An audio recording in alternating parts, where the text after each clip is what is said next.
نے یہ کیس بنایا ہے، ایک دن بھی اس میں جو ہے نواز محترم عمران خان کا بابا سلاسل رہنا یا جیل میں رکھنا 25 کروڑ عوام کی عزت اور ناموس کا جنازہ نکالنے کے مترادف ہے۔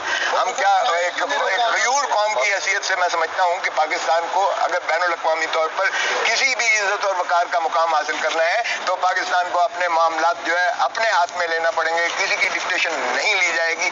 کے ساتھ ہوا ہے کی روش تھوڑی تبدیل ہوئی ہے، یہ وہی پرانی؟ میں جو غیرت دلا سکتا تھا میں نے دی ہے، اب ہر دفعہ آپ کو ایک موقع ملتا ہے۔ پاکستان کو تباہ ہماری عدلیہ نے کیا ہے۔ میں نے کہا جناب لیاقت علی سے، آج لیاقت علی کے یوم شہادت ہے، آج کے دن ہی 1951 میں 16 اکتوبر 1951 کو جو ہے لیاقت علی خان کو قتل کر دیا گیا تھا۔ میں نے کہا آج تک اس کے قتل کا شاخسانہ نہیں آیا قوم کے سامنے۔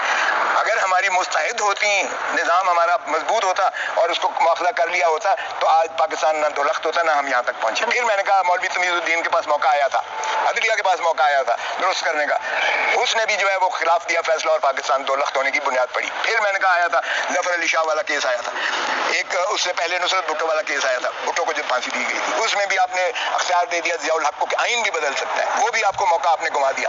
پھر آیا موقع ظفر علی شاہ والا، مشرف کو آپ نے پھر دے دیا، اختیار دے دیا۔